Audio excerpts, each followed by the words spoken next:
Welcome. How do you do? I duty how. I duty how.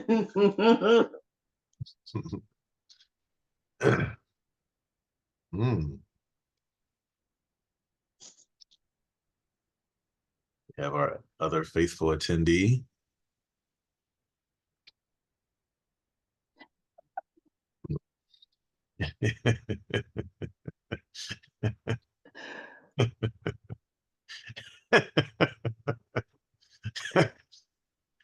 You're killing me already.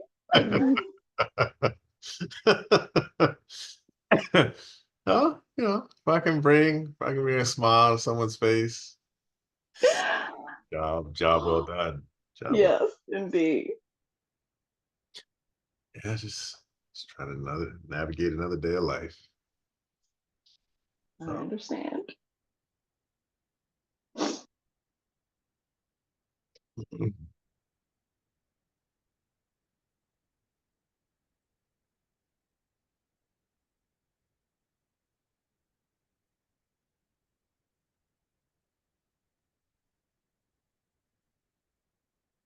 a couple more minutes.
All right.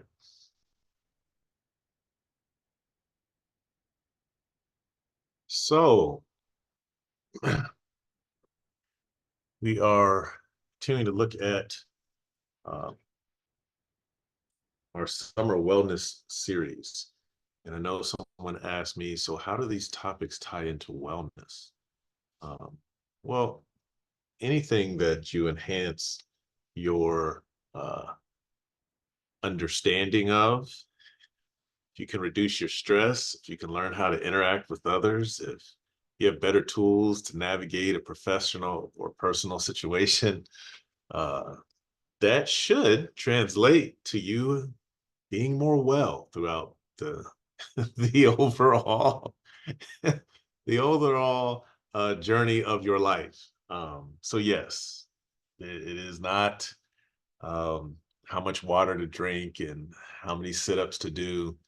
Wellness, we focus on the 8 dimensions of wellness. So when you look at environmental and financial and occupational and social and mental and physical, so we're approaching it from a different way.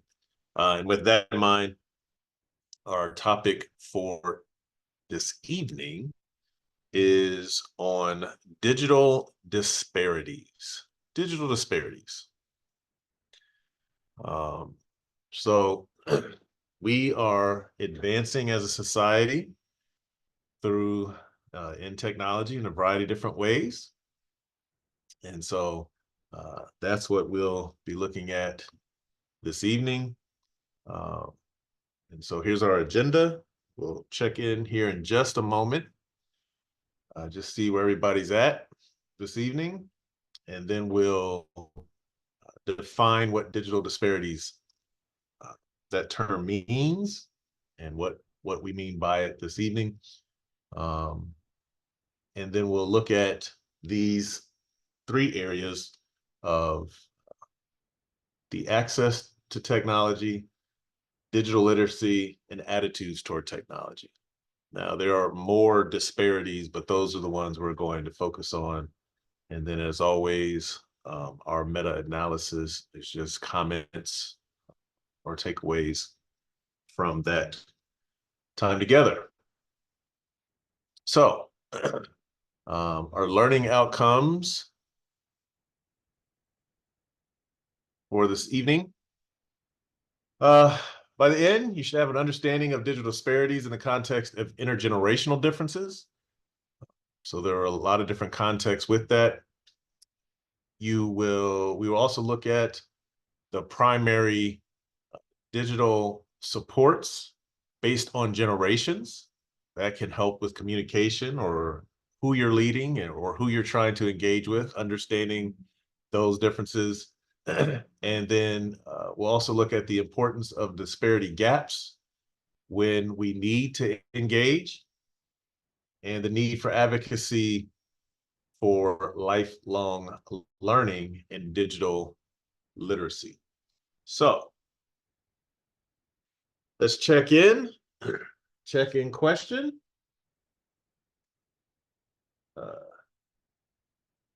You have unexpected people coming to your house and you need to provide them food.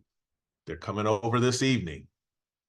Your house is fine. You got the house. The house looks good. You got everything done that you need to get done to feel good about hosting, but you got to provide them food.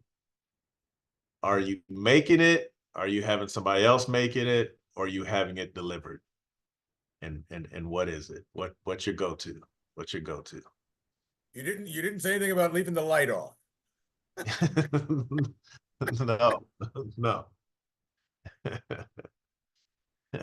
Not an option. Not an option.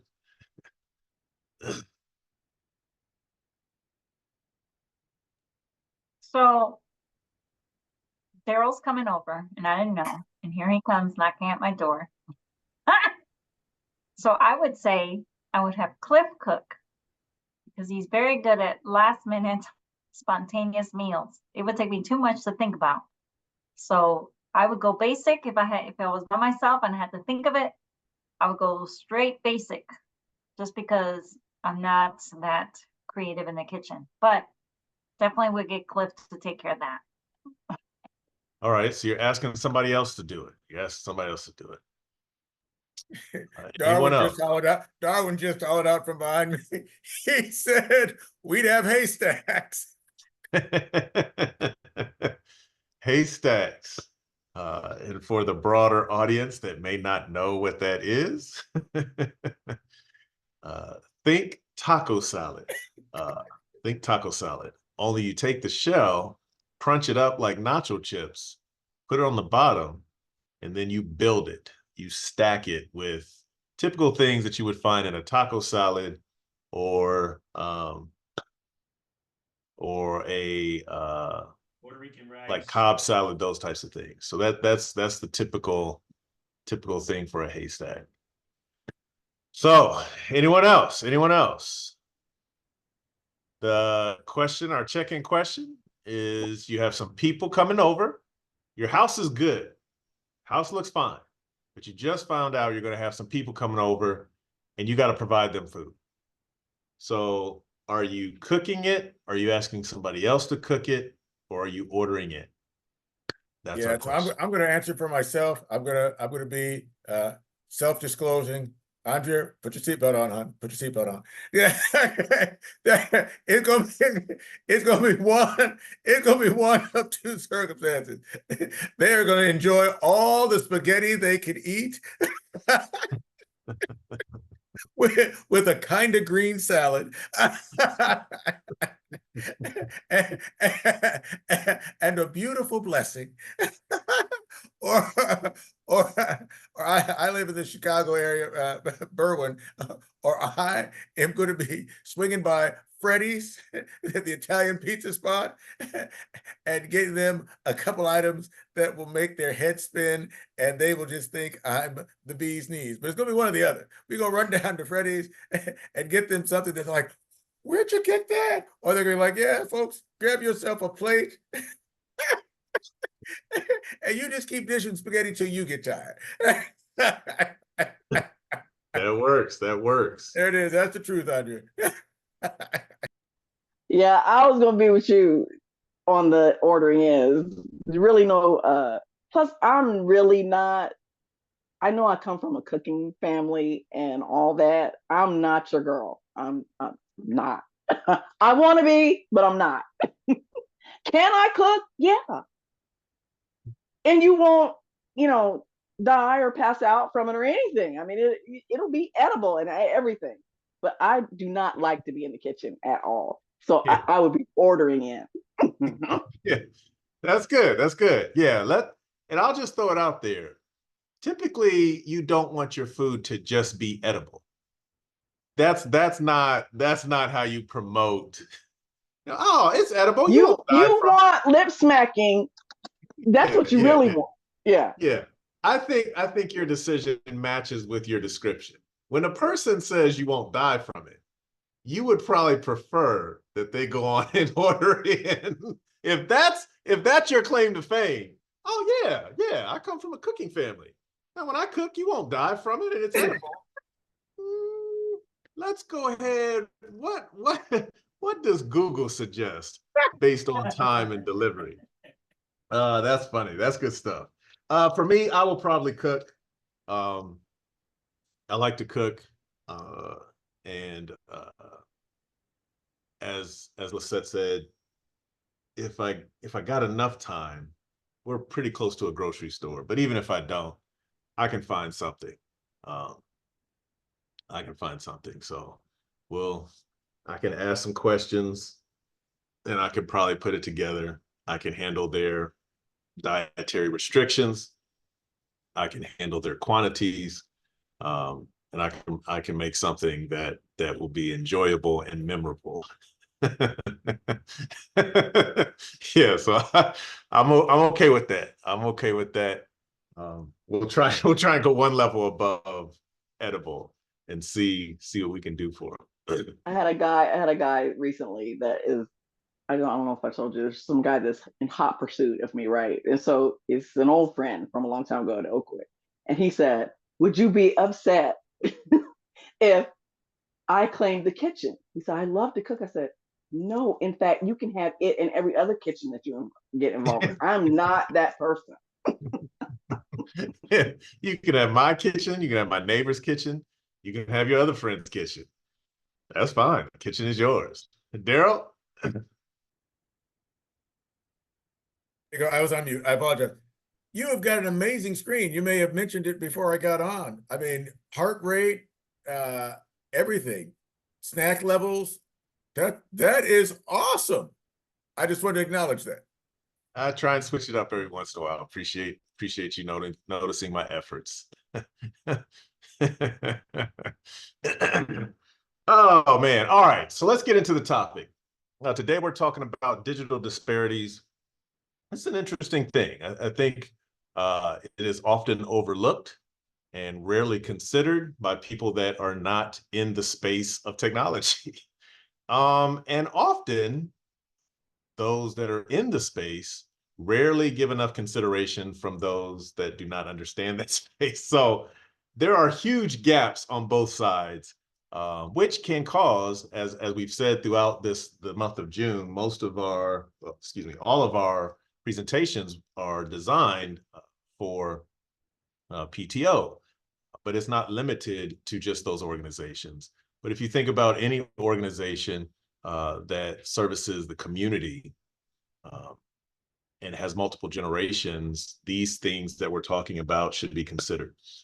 So what is digital disparities?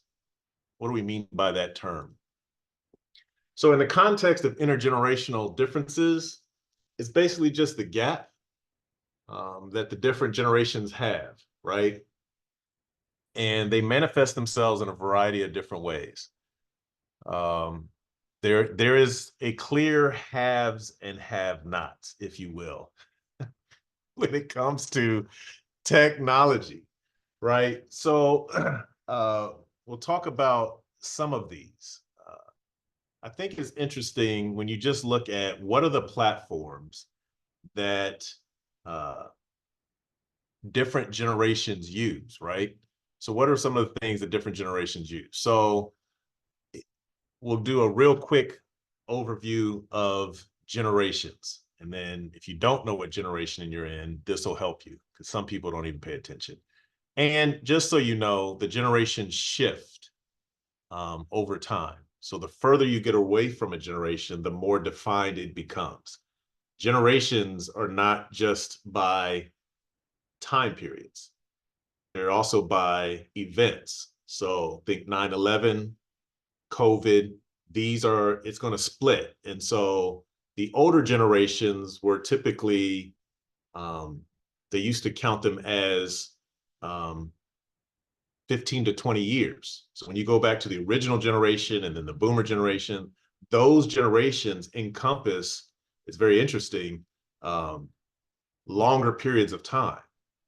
With the advancement of technology and how that completely revolutionizes how we interact with each other, the generations take a smaller gap of time. So you can kind of watch it from 20 years to 15 years to now 10 to 12 years because these monumental things that happen. So as it pertains to technology, Generation Alpha, right, that is people born 2010s to early 2020. So anyone born now, they don't have a name for the new one because they're just little, but 2010 to 2020 is Generation Alpha. So their primary use in technology is educational apps, gaming apps, and video streaming. And so educationally, they're going to use ABC Mouse, Khan Academy. If you've heard of Roblox, Minecraft, depending on the different type kids you have and what time they went through that. And YouTube is still their primary source for entertainment for that group. They're not watching a lot of TV and stuff. Cartoons are kind of beyond the wayside. YouTube is their preferred streaming. Millennials, that is born 1981 to 1996. They are primarily using social media, communication apps, and entertainment platforms. So 81 to 96. So you're looking at Instagram, Snapchat. They use Facebook some, but they also use TikTok and Instagram, and Snapchat primarily. They're much more into communication apps like WhatsApp, Messenger on Facebook, as opposed to the online part of Facebook. Teams and Zoom are standard for their work, so they're very familiar with those online platforms, and they predominantly use entertainment. Technology is for their entertainment. So Netflix, Spotify, YouTube, those are their dominant platforms for their multimedia content. You get to Generation X, that's born 65 to 80. So with that, you have social media, news, and e-commerce. So that generation, their technology predominantly is used social media, which Facebook is their primary one. That's how they stay connected. LinkedIn is for jobs and networking their jobs. Their news apps, so Flipboard or Google, they want to stay connected with current events. They want to know what's going on. And then e-commerce. Generation X is the largest consumer. Even the younger people don't order their stuff as much, but they use technology as Amazon and eBay and those types of things, and feel very comfortable ordering stuff online. So you think about Generation X currently is in the sandwich generation. So many of them are taking care of their parents and their children. So the idea of ordering online and having it ready or shipped, it's one less place they have to go. So they use that more. Then you move up to the baby boomers, 1946 to 1964. They are rocking with Facebook. Social media is their primary. That's how they stay connected. That's their way. They are putting it out there. They learned it. They're with it, and they are telling you everything about their lives, which is why the other generations have fled like cockroaches when the light comes on. They just we can't be on here with grandpa and abuelita. No, we got to find some other place. They also use health management apps. So their technology, I got a little phone. My grandkids have shown me that app, and it can monitor my blood pressure. It can tell me if I need to walk, and it gives me a little picture and has a little water on it. Reminds me to drink my water. So, the health management, and then you got the utility apps.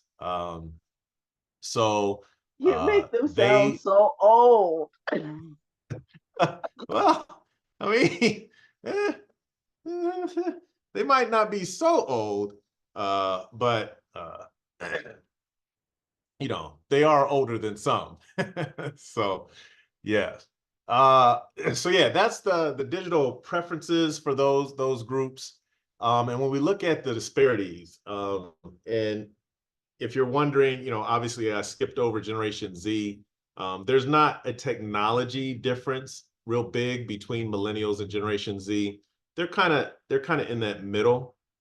That stage of Z right now is a combination of the other two, but there's not anything unique. So you can't say, so if one is using WhatsApp, they're also using WhatsApp. And depending on where they're at in Generation Z, they're either going to be on Instagram or Snapchat, but they're not doing anything kind of as a dominant. So if you're wondering why I didn't share that generation, that's why.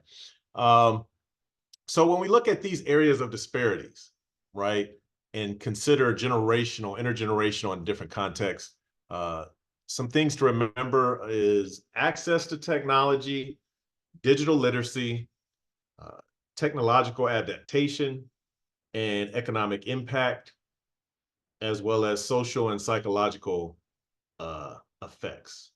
So any of those areas, and there's more, but those are some of the major ones. So as we go through tonight, thinking about, who has access? We'll talk about that a little later. We'll look at digital literacy as well, and the ability to adapt. The older the mind, the younger the mind, the adaptability, the willingness to try new things, and what is the access to those things at my age. And so that's what we'll look at this evening. All right. So, got mouse problems. It's all right. I got multiple mice, so we're good. All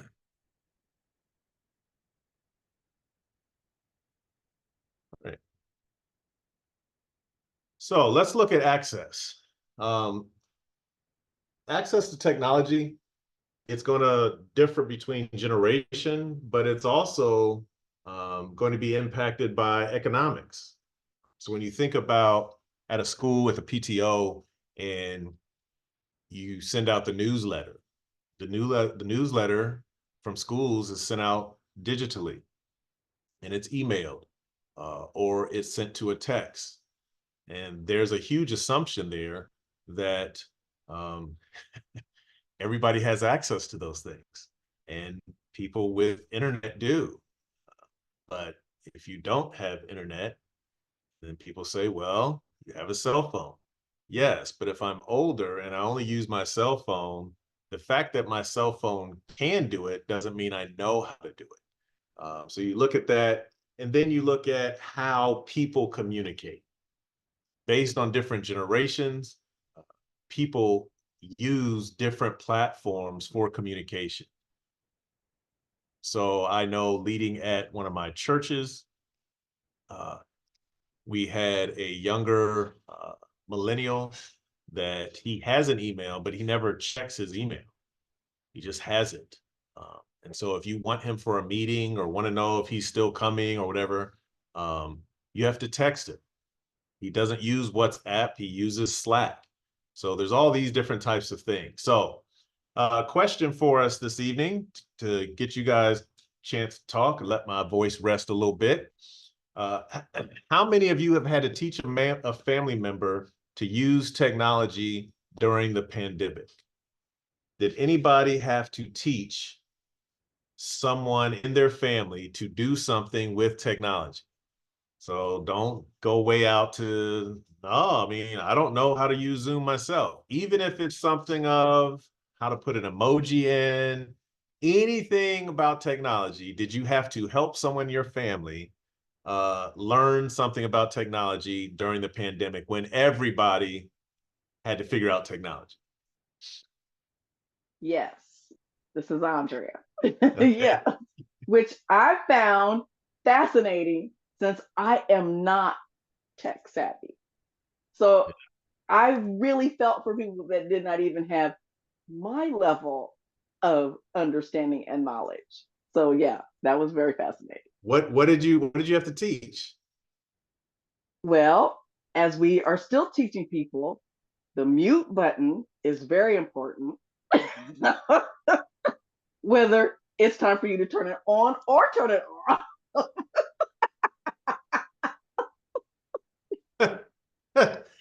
Oh, whew, the pandemic Zoom with the mute, boy.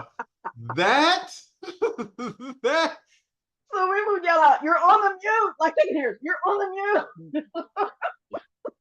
you're muted. You're muted. You're muted. That phrase, you're muted. It's gonna go down in history. Woo, that's good stuff. That's good stuff. Anyone else? All right, so this was too funny to me. Having to share with family members and others to blur out your background or come up with a background. We can see you. We unfortunately can see you. Okay. There's other things you can choose. Go to the bottom. Let me walk you through the steps. Okay. And oh, by the way, I'm on a conference call and they can see you too. Okay. Thank you. Yeah. This is that Zoom. Zoom is a big one during the pandemic. Woo! Everybody just Woo! ran to Zoom, and then we saw, okay, so this is new. This is new. Yes. Woo, Zoom. Yeah, That I let me just follow up with that. And you and I know and have seen, but when folks forget on a Zoom call that they haven't blacked themselves out, and you are in the middle of a Zoom call and they start taking care of personal stuff, and you're like, uh, uh, John, black your screen out. John, please black your screen out. John. yeah, I'm yeah, gonna yeah, leave it at that. yeah, absolutely. Zoom, from an education standpoint, we helped a lot of schools transition. the disparities of needing to have your camera on, but not recognizing that every home is not a home that should be viewed, right? Abusive homes. We need to respond. We haven't heard from you. Well, I don't want to respond right now because in the background, my dad is yelling at my sister, and I don't want anybody to hear that. All the way to parents doing the homework and doing the classes for them, all the way to kids falling asleep while they're on Zoom, and cyberbullying through direct messaging and all that type of stuff. So those are things that have come through. My biggest thing during the pandemic was Zoom. It was Zoom, trying to help family members navigate. I made backgrounds for people, walking them through, like Darwin said, how to put it on, how to change your name so it doesn't say iPhone 35, all those types of things, how to put the hand down, how to navigate, how to navigate different stuff. So yeah, when we look at that for accessing those things, that, as you can imagine, definitely impacts your ability to connect. So let's look at the next one when we look at disparities. Yeah, go ahead. So yeah, I want to do one other thing so Zoom was huge. I think Zoom was probably the largest thing, but the idea of getting a smartphone for a loved one, and then having to, because you thought you were doing a good thing, right? But then being in a spot where now there's a period of time where the person is cut off from everything, because they have figured out how to use possibly the phone, but now this idea of sliding it and locking it or unlocking it after it times out, and you gave them all these features, but I remember when we had church members also who family members were trying to keep in contact with them, so they bought an iPhone or something, and at the end of the day, yeah, it made them more isolated for that first 30 days where they couldn't do anything. They didn't know. Yeah, they were locked out, and and we'd get calls from family members and church members, and like, yeah, I've got this thing, and I don't know what to do with it. Yeah, so Yeah, appreciate you sharing that. That's a real thing that people had to deal with. Another area of digital disparity is digital literacy. There is a huge gap between what older and younger generations use their technology for, right? But as Andrea said before, she was surprised that she had to help somebody. A lot of people think, well, everybody knows what I know, but I don't know what everybody else knows. And that's just not, the gap is so wide over a variety of different areas. So the question for us is, with what you know, your digital skills, where did you learn them from, right? Was it formal? You took a class? Was it coming along with, did they have it in school when you were in school? Was it at a work? Was it as a work training, or just in your social circles? This is where it is, and you got yourself a new phone, and you're sitting next to somebody that knew. When you think about your digital skills, your knowledge bank, where did you get that from? Formal training, workplace? Where'd you get that from? This is Andrea. Okay. Once again, I'm going to pop in here on this. I just had to just share. I love playing golf. And so being in a remote environment was wonderful for me, being able to be at the golf course, log in, and be able to do online training, because you had to be remote. You had to be in in a safe area. So I was at a golf course. I was safe. I was COVID free. Okay. There was nobody around me. It was nice. And then the structure afterwards was testing out how to connect my laptop to the large screen at the golf course and being able to learn just by trial and error, because all of those things were available to me. And then teaching that same type of trial by error and formal to my students when we had our meetings, our lessons, and our check-ins twice a week. So yes, mine was both formal, informal, and oftentimes I was at the golf course learning from the individuals there that they got paid to do all the AV work, right? So I'm learning from them and then applying that to the technical learning that the individuals are trying to give us CEUs for, you know? So yeah, mine was both. Appreciate that. Thank you for that. Andre, you had something? Where did you get your digital acumen from? From the younger set, from Okay. my son and my nieces and nephews. They guide, and they're still guiding me through a lot of the waters. So have you ever taken a class to learn anything, you know, on a computer, on Sure. a phone? All right. Eons ago, in the before time, like when people were still using you know, Excel and Word, those kinds of things. That's a long time ago. People still use Excel and Word. No, do they? Yes, yeah.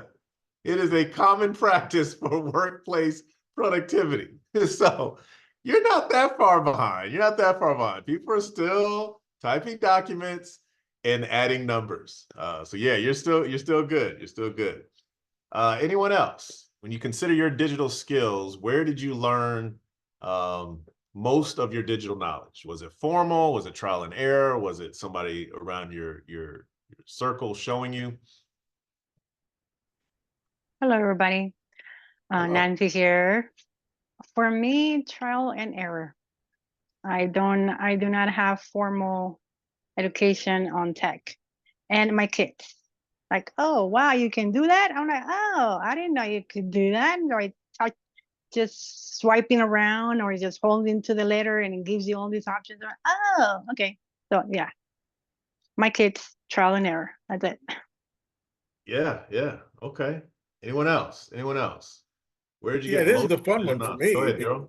Yeah, it's a fun one for me because in my world, I was a technical trainer at Bank One, JP Morgan. I went through all kinds of training classes, got all kinds of certificates.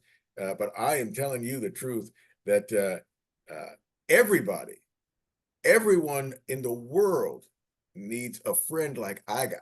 See, everybody needs a Cliff. You may have heard of him. He's but I'm just telling you, you need a brother named Cliff where you can say, hey, I'm about to buy a phone. This one here is on sale.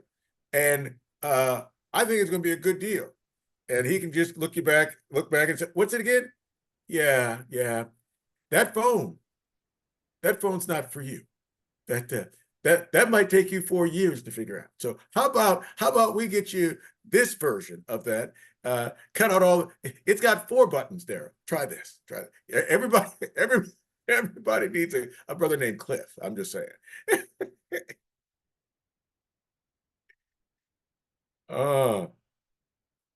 Well, apparently everybody just got a brother named Cliff. I had a message on my screen that says you are the host now. And I was like, how did that happen? Yeah, well, like I just invited everybody to have a friend like Cliff, and apparently somebody took us up on him, and he's now gone. So I'm gonna be careful what I say from here on out because I'm like I started losing all my friends. I didn't mean to give away. I was like, what's worse? Unbelievable. Yeah. So go ahead. What other anybody else? He's really gone. He's really gone. Oh yeah. No, he's not. Yeah, he's gone. Oh, I know he's probably working on something. So That's hilarious. That is hilarious. I was like, wait, what? But I was gonna say the same thing. Cliff is one of the people who were like, "Hey, I'm buying this computer. What do you think?" It's like, "Oh, wait a minute. Yeah, Let me check it out. Let me he's fixing see." his Yep. computer because he'll be back on. There he is. Gotcha. Don't take it personal, Cliff. I Yeah, mean, yeah, I like you're here. You don't have You to just say when go. you're finished. You don't have to leave. Apparently, do not offer his services to the world because the Nope. world will take the brother. And I was She's like, I'm out. I was like, wow. I was standing up, clicking my heels 3 times. Saying, there's no place like home. There's no place like home. There's no place like home. Fortunately, we got him back. That's good. That's good stuff. You guys hear me? Yes. Okay. Yeah. All right. Yeah, that is well, that's a good undertaking. Some might call it a miracle. Because when my internet goes off, it never comes back on that quick. So I was switching over to mobile and everything, and by the time I got my hotspot geared up, I was back on, and y'all were talking about me. So all was good. All was good. I was sharing with people that remind me never to ask the world to reach out to Cliff because the world just took him. I was like, wow. Yeah.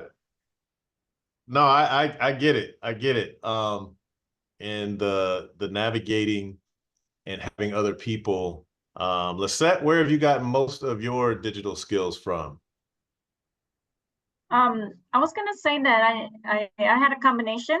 I took classes back in the day when they first came out, and then of course help from other people, and then of course help from younger people because they seem to learn it really quick. And then I realized I was starting to have a gap, and I had to stop and think, what is going on? Why is it that all these people know more than I do? And I started to think, I was like, oh, it's like learning a language. Kids learn languages from the ages of 0 to 12 very, very quickly because they're sponges. Their brains are like sponges, but when you're older, you don't learn it as quick. So I was like, oh, I wasn't spending enough time doing this because I needed to spend more time like I'm learning a language. And so that's why they were overpassing me and getting it quicker. So I had to learn that and realize I need to do more dedication to this because if I don't, I'm just going to learn one specific thing, not everything. So anyway, yes. Yeah, that speaks to something else that we'll talk about here in a minute in our relationship with technology. Go ahead, Darwin. Yeah, and that she brings up a very good point too. Even though I was joking about it before, the students I was working with were high school students. So even though we had classes and we were doing STEM activities online, they were also sharing with me what they were doing. They were actually multitasking while we were having our class. So they have their laptop up, they're doing the class, but they're also watching a program that they had just downloaded off of a Netflix, or they were playing a game amongst each other while the thing was going on, or they were actually using their phone and sending drop messages to each other. And in doing that, I started taking understanding and notice, hey, how can we turn this into a tool and not a toy? Because a lot of what they do is in toy mode. It's not for a tool to advance them in a more, I call it income stream generating activity. So I incorporated what they were doing by asking them questions so I could figure out how to do it myself. And then I said, hey, have you guys ever did Kahoot? Can we do Kahoot the same way you guys do your drop messages? Can we do this? Can we do that? So I started incorporating that into my lessons with them. And then that helped me do better and helped me learn. So that was another form of informal learning, rather than taking a class that gives you a certificate and you still walk out of there with a book and don't really know too much. Yeah. Appreciate you sharing that. There's an interesting thing when we look at literacy. I like that Lisette said language. But if you just take that analogy of language, and if you take a child and you're in, our kids are bilingual because they heard both languages from the time they were born. So, but if you want a kid to learn 3 or 4 languages, just say, talk to them in those languages all the time, right? When they're little, and they'll be able to, because once you know one language, you see the similarities. So it's not just the language, it's the exposure to the culture. It's the exposure to, in this case, digitization.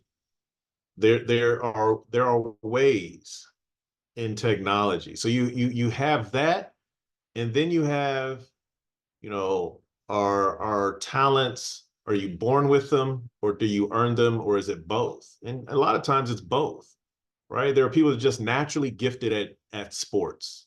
They can dribble, they can jump, they can play all the sports. And there are other people that are phenomenal at a sport because they weren't necessarily athletic, but they gravitated towards one thing, and then they stuck with that and kept working at it, and kept working at it, and kept working at it.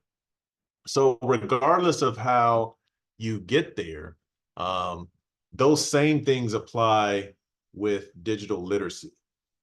The issue is when you take it across different generations and thinking about how do you engage with your parents, how are you able to bridge some of these gaps? There is a problem with communicating with, from my perspective, and not communicating from the person that I need to get the information. So when you're thinking about digital literacy, what we typically do is we tell people everything they need to know that we think they need to know, right? So I think someone mentioned before, you get them the phone and it has all the different apps.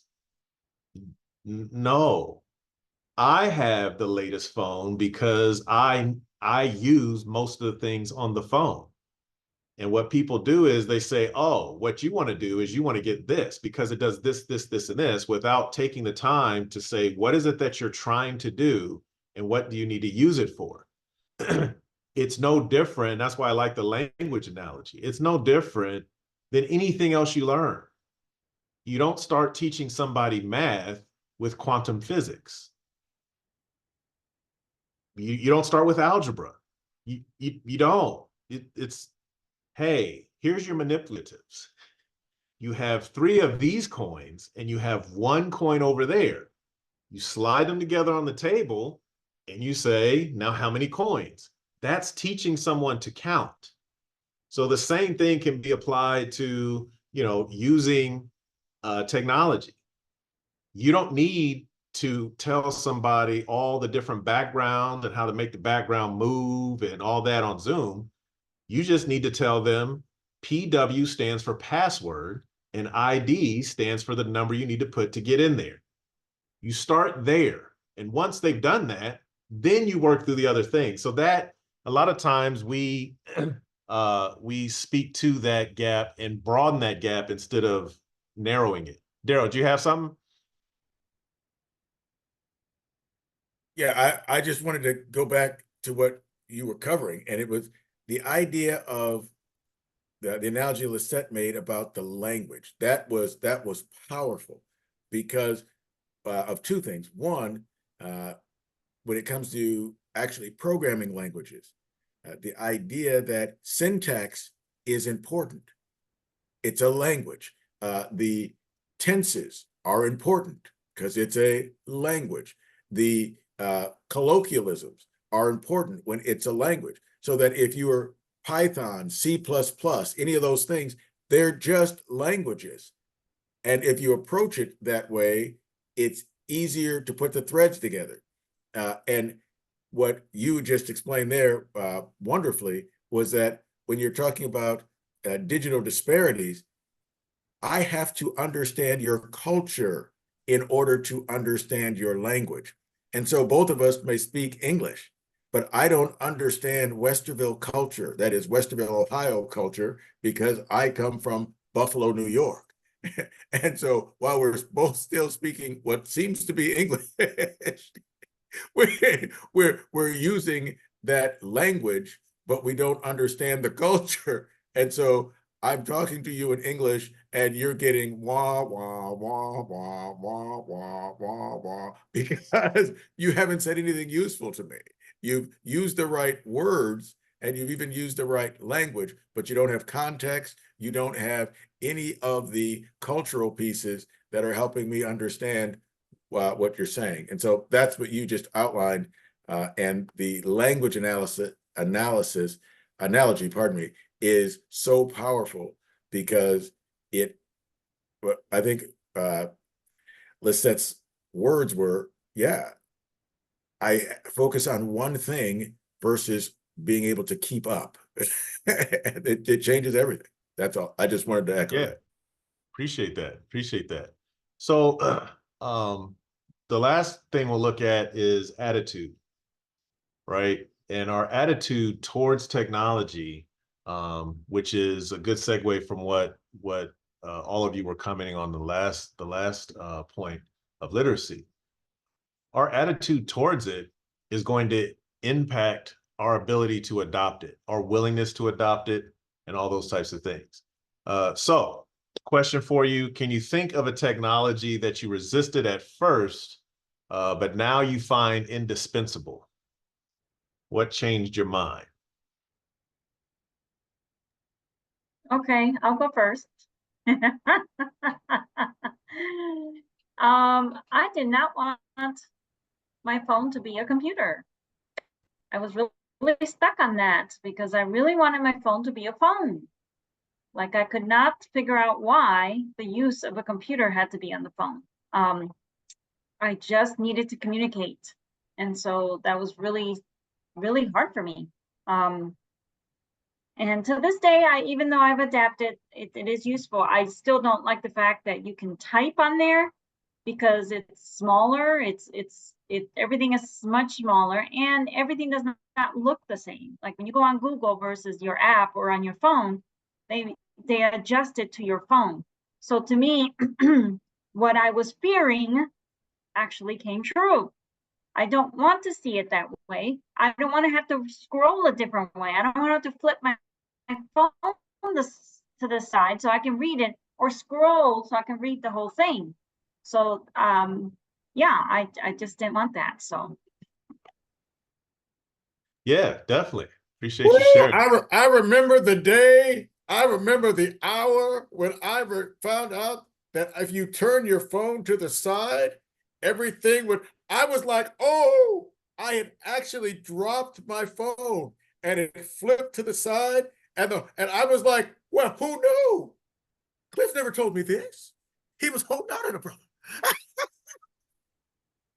Yeah, yeah, absolutely. Absolutely. Anyone else? Anyone else? A technology that you resisted at first, but now you find indispensable. This is Andrea.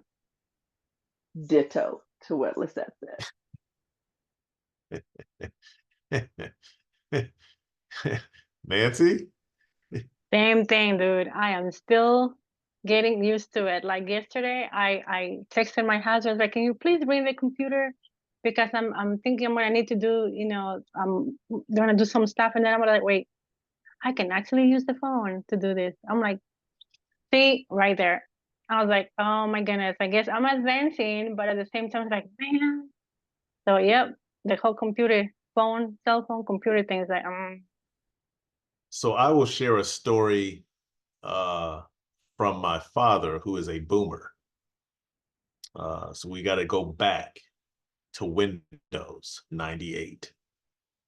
So Windows 98, when it came out, for those of you that don't know how this stuff progresses, computers they had, but everything was what we call in DOS, which meant everything was typed with letters in code. You had Windows 95, you had Windows 3.1 is where it started.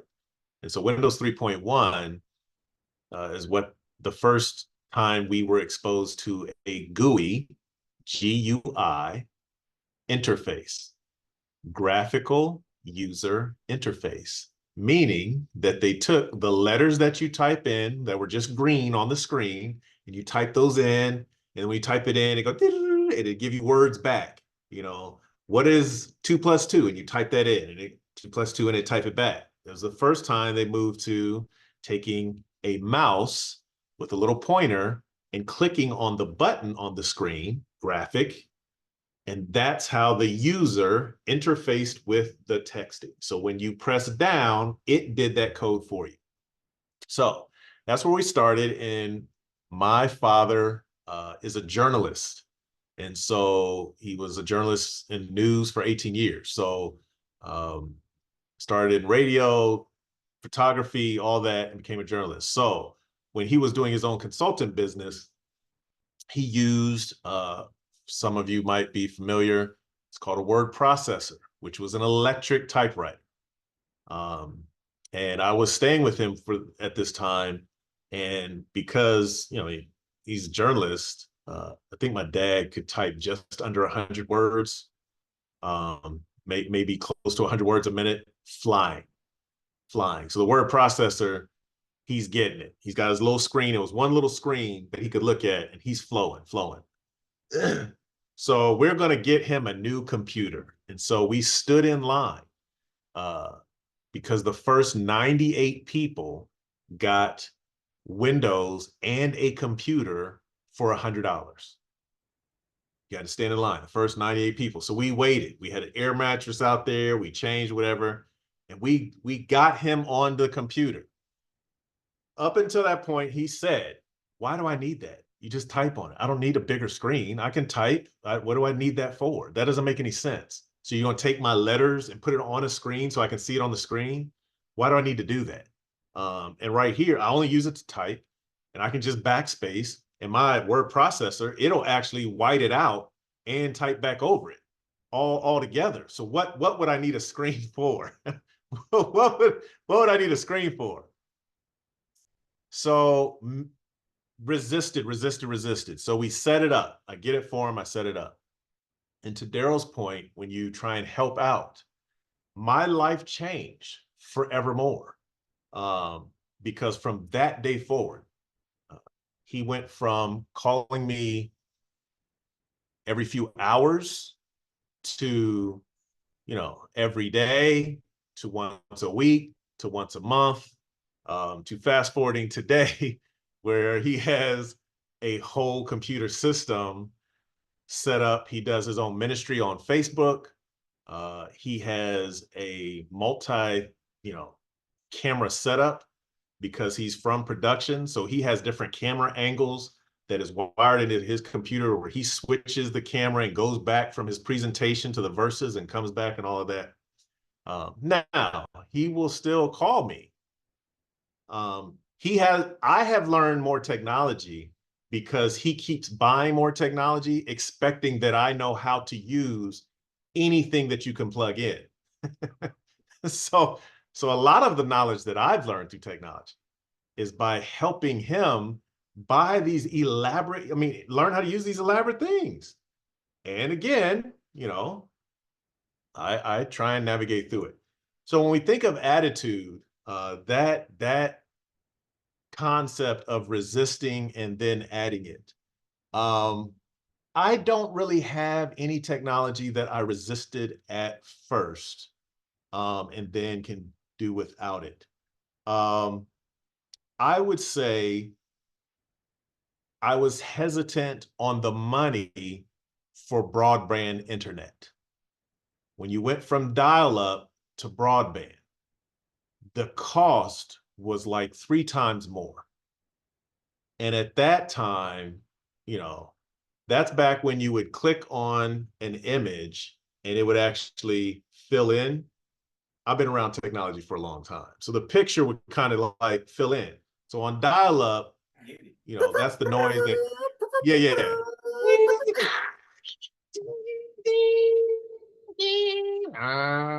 Bong, bong, bong. And now you're on, now you're connected. Then you say, oh, wow, Michael Jordan scored last night's shot. So you click on the image and then you go make dinner. Because the image is going to take, it's going to take like, oh, wow, this will be ready in only 15 minutes, right? And so when it was broadband, it was cutting 15 minutes down to 5 minutes. And it's like, so I kind of, but with all of these things, once you go to the next level, you can't go back. My dad never went back to his word processor. As much as I hear some of you saying you don't want the computer on your phone, you're not, while you don't want a computer, you also don't want to have to carry around a camera. So you're not going back to just get a phone that is only for communication, because then you have to have that little satchel over your arm with the focus and the little lens sticking out that you bump through into people when you're walking through crowds. And you don't have to do that anymore, right? You can take a picture of the moon with something just slid in the back of your pocket. And so we don't ever go back. So when we look at the attitude and how we connect and how we merge these gaps, it is a consideration of others and where they're at. Digital disparities is something very crippling to some people, especially older generations that feel that the world has moved on without them. So those are things to consider. And we are almost done. So go through our takeaways here. And as we do that, hold on for a minute. Do that one more time.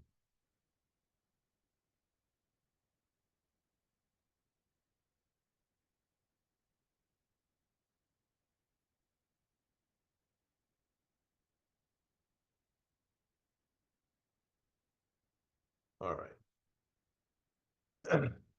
So when we look at advocating to participate in the different types of things, what ways can you advocate to help others bridge that gap in your community, across ages, in the space that you find yourself in? Where do you think that you can help? I'll start. One of the things that I've learned, and I think in this call it's helped crystallize for me, is finding out what the need is with the individual or the group that I'm trying to help. So instead of telling them what their needs are, finding out what the need is. One of the illustration that you used, the dial-up versus broadband, the reason that becomes a powerful illustration to me is I remember when it was mandated for that all television and everything had to be digitized, and they were giving away the antennas, because everything was about to go off, right? But the reality was, what they found through that process was that there were, in every geographic community, there were dead spots where individuals, it was like, what? We've landed on the moon? What? There's this thing called digital television, or that there's digital communication? When did that happen in our neighborhood, right? And so you don't know what the reality is that somebody else is living. And so what I've learned is that whatever you think your reality is, whether it's great, normal, bad, everybody sees their world as normal because it's normal for them.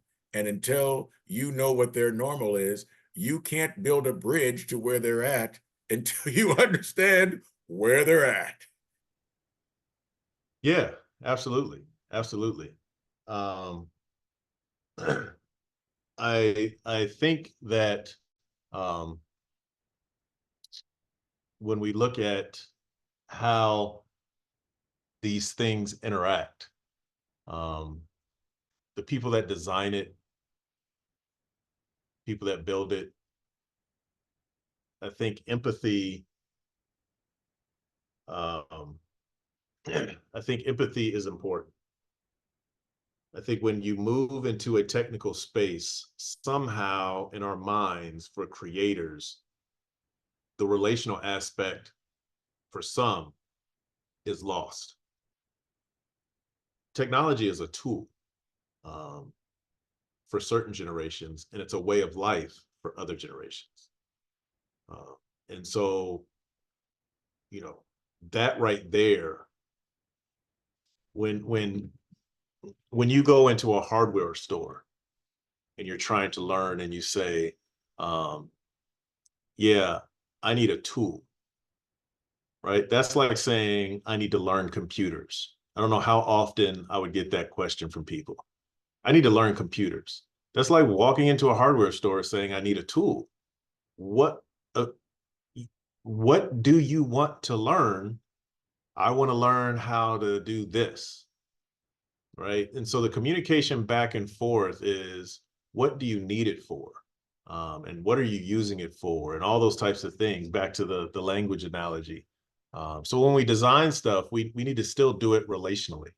So as we look at disparities when it comes to our parents, our parishioners, our clients, whatever that is, um, many times, uh, because app fatigue right now is something very real. Um, you know, we just came up with a new app, and there was consideration before doing that because uh, people are tired of apps. You know, there's an app for everything, and so you just keep plugging it in, plugging it in, plugging it in.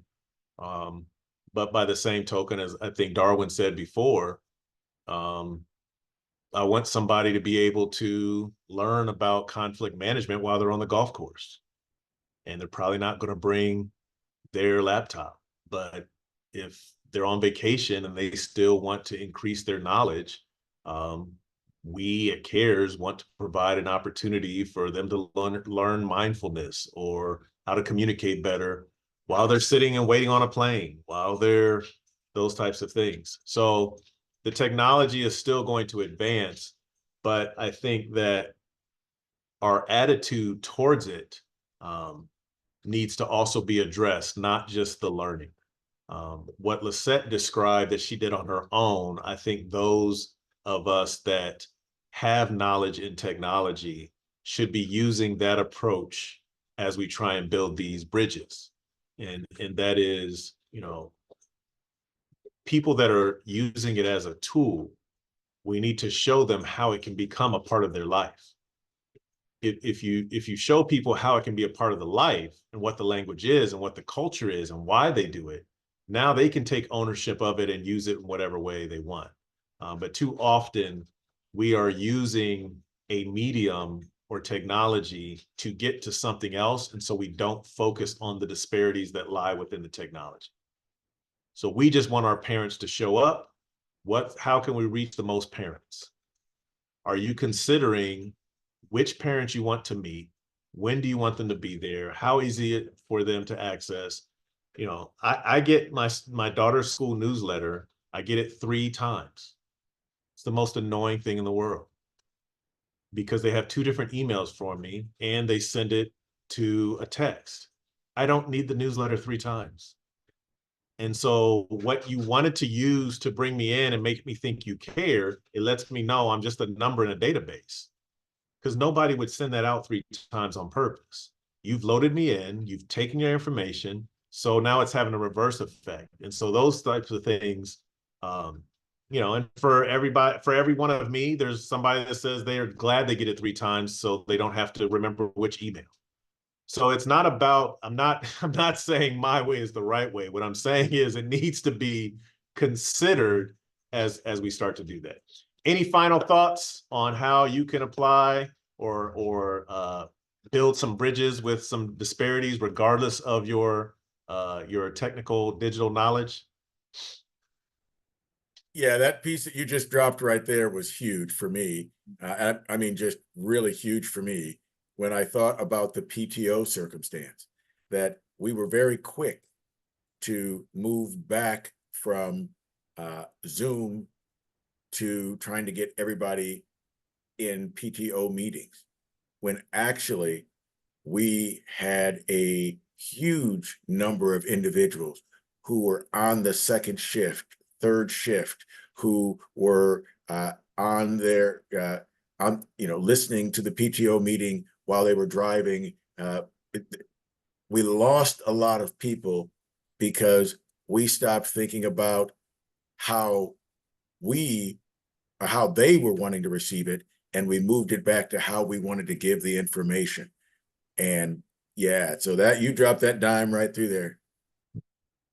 So yeah, that's good. I can't, that triggered something that I think is important with what you just said. So Zoom is a great one. And I'll end with this. It applies to any technology, but Zoom is such a great example. We don't know how to use technology professionally as we should, because we still don't know how to have meetings the way we should. So if you're inefficient in person, then technology just makes you more efficient at being inefficient. So I'll repeat myself. If you don't know how to run an in-person meeting, technology just makes that more apparent. It doesn't make the meeting more efficient. And so the problem is that I'll use a church example for church boards in business meetings. People post-pandemic want to get back to meeting in person because meeting together builds stronger bonds. That's only if the information you have is worth having a meeting for. And that's where we miss it. That's where we miss it. And so we're now doing Zoom and Meet and Teams and all these things, Google Meet. Now we just don't have travel time, but the meetings are still inefficient. So that is something that we can also help with. If you want information on how to have more efficient meetings, let's start there, and then you can build technology on that. Because you take a PTO and it's like, yes, PTO meetings should be via Zoom, and put the technology on there where you can have it in person or in Zoom for those that want to show up or not. Those should be recorded. It should have a certain time that it can have access, and you can put in your newsletter the link to the previous PTO meeting with a way that people can respond with their suggestions before the next meeting. And then the next meeting, you start with all the suggestions of what you covered and what went through, and then you keep moving. That's how you can make it more efficient. But if you just are still doing your meetings with, these are the 15 things we need to cover, and so let's do it in person, or let's put it on Zoom. No meeting needs 15 things to cover. Fortune 500 companies don't have 15 things to cover in a meeting. So your organization that has 4 people in it or 300 people in it, you don't need 55 things to go over in a meeting. That means you're not using the technology day to day so that those things could be covered. So those are some things that we can also help with. But when you said that about Zoom and that type of thing, I felt we should at least cover it. All right, so we wrapped up our June series. So we're moving into July. July, we are moving away from parent engagement and moving into relationship building and conflict resolution. If you know somebody, I know you've had a conflict with that person. Pick anybody that you know, you've had a conflict. Conflicts are not bad. They're just conflict. Some conflicts are bad. Some conflicts make great springboards for growth. So July is the month of conflict and relationships. So we invite you to come back next week as we move into that next month in our summer wellness series.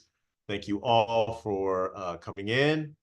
If you want to invite other people, just send them to careslp.org, and they can click on Summer Wellness Series and join. Thank you for all your comments. You guys have a wonderful evening. We'll see you the next time.